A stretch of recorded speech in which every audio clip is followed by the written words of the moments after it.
Welcome, listeners. This has been the Today Show. I am very excited to have 36-year Accessibility with the ADA, Accessible Disability Act, technology veteran that has made many inroads. And in particular, I know his huge success with the National Emergency Numbers Association. He's been inducted into the Hall of Fame. He's been in magazines in the able bodied world, not only specific to people with disabilities. And he is still creating inroads and influences for the next generation of information for 911. Before the break, Richard shared about the advances with having third party to support us that was better than TTY and some of those early 90s struggles with telecommunications which weren't available for police officers, and heartbreaking stories of loved ones dying because they couldn't communicate with 911. Well, now we are looking into the future, and we are saving lives, and we're creating direct communication. And so I'm so blessed to have met Richard Ray at the California National Emergency Number Association. And I wanted to ask Richard, now going into the future, what's your excitement about the future, and how can you suggest for our listeners, how do we be influential like you the past 36 years so we carry on your legacy and we continue to use your voice to educate and inspire the needs that we need to make happen? What are some of your final thoughts, Richard? Well, I think I'd like to start talking about access to emergency services with next generation 911, as I mentioned. The goal, and I think this is so critical, is that we provide direct access to emergency services. And there are 4 elements that are part of that. Okay. Whether you do it by voice, by text, by video, or by data.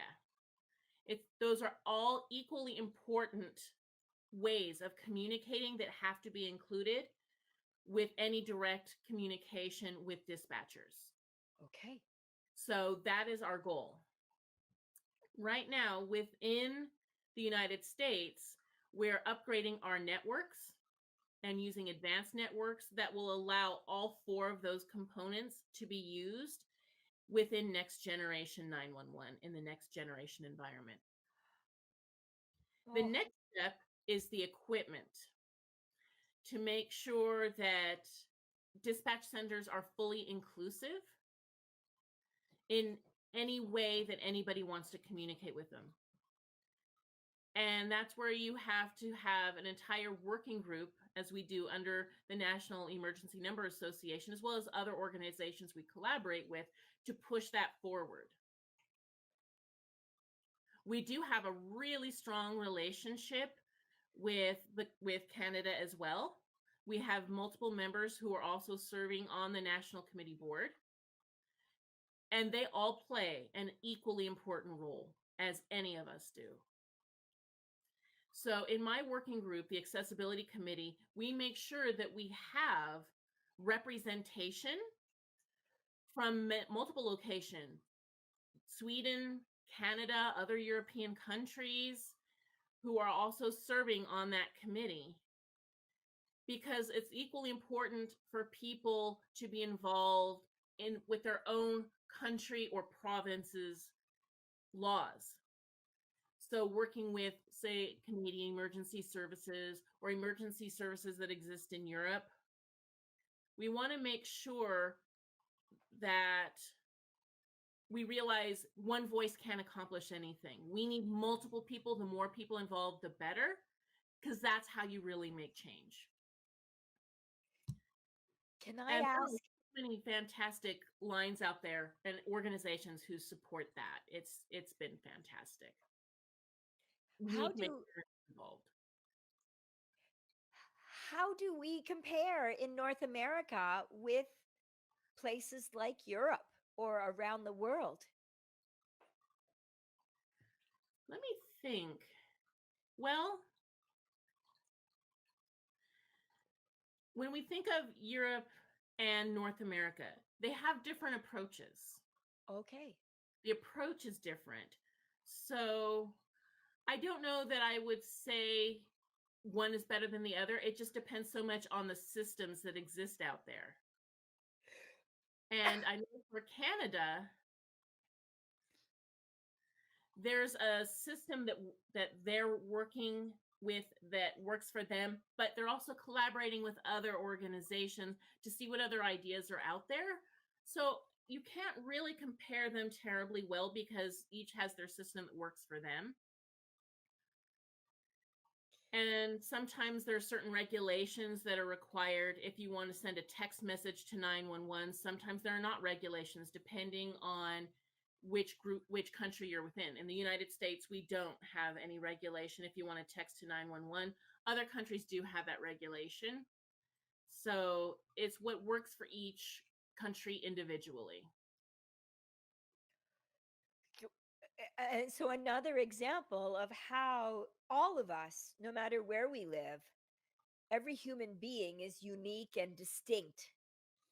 And so by having all four levels of communication methods creates more opportunities for a successful connection. Absolutely.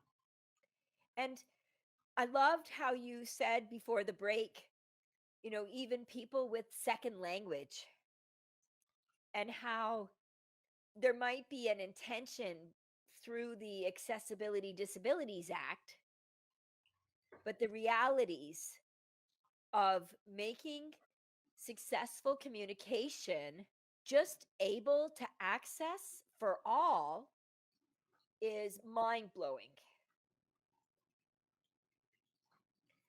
Absolutely. Absolutely. And that's a whole other program to focus on as well is emergency notifications. If something happens in a particular area, if people speak different languages, they don't have access to the critical information that needs to be shared. So I'm a huge advocate, even though it's not really part of the ADA, it's more of people's rights, the Civil Rights Act of 1964 that falls under. So they, of course, have their own legislation and all that. But in my heart of hearts, I need to make sure that everyone has full access to all information to save their lives. So my focus isn't only focused on people who know the English language. I know that we have to broaden our horizon. There's a huge need for multiple people out of that. And so I'm seeing more 911 centers offering different languages built into their system. And that's a huge plus. I'm very excited about that. A little bit of a side note or sidetrack, is sign language considered another language in that scope of things? Yeah, it is. Actually, it is a completely different language. We use American Sign Language. It is its own language, and it's actually different from another country's sign language. British Sign Language is different. They use completely different signs than what we use in the United States. Oh, And our sign language, interestingly enough, is more similar to French Sign Language. oh, wow. So yes, it's not a universal language. Every country has its own sign language. And it'll even vary from region to region. How people sign in New York compared to California, it's not completely different, but they have their own unique ways of expressing themselves. I So love that. There's an challenging.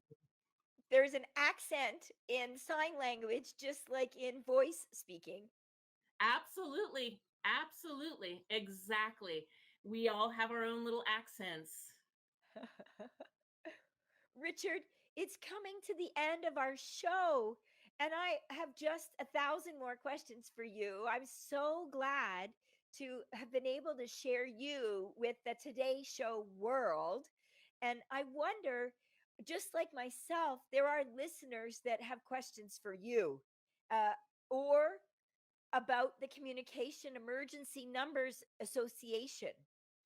And so, how do people find out more? How do they find you? What do you suggest for connecting? Absolutely. I would start off by saying the most important thing is for people to be involved in their state and local government and make sure they really deeply get involved, perhaps with committees or emergency services, 911 emergency services, or emergency alert notifications, anything along those lines. It's critical to be an involved person and be able to provide support and tools that people can use to expand the different programs that are out there. So it's a win-win, honestly, for everybody. Personally, I can be reached through email, honestly, is the best way. Okay. I'm happy to share my email address. And We'll put that would on the you be screen best for for me to folks. type? I'm sorry, Tracy, go ahead. We will put the email address on the screen for folks. Oh, perfect. That would be perfect.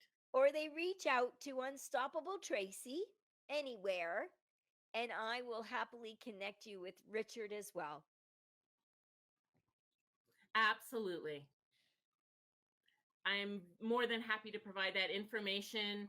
I like to educate people. I'm here and available. I Richard, provide my full support. I'm so excited for you, Tracy. I'm very excited to share you with the world. Richard, thank you for joining today on the Today Show. It is nationally with Bell 5, and it's international with Roku. There are people around the world, including the United States and Sweden, like you mentioned, that will see today's show. And we'll also, after it's edited and aired, we'll put the recording on YouTube. So friends and family can also see the YouTube information.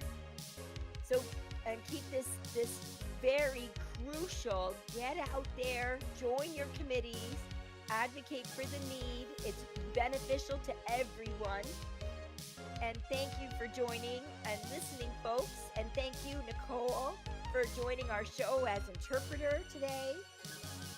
Many positive thoughts to the Today Show listeners with Unstoppable Tracy and National Hall inductee, Hall of Famer with the National Emergency Number Association, and 36-year veteran Richard Ray with the Accessibility with Disability Act.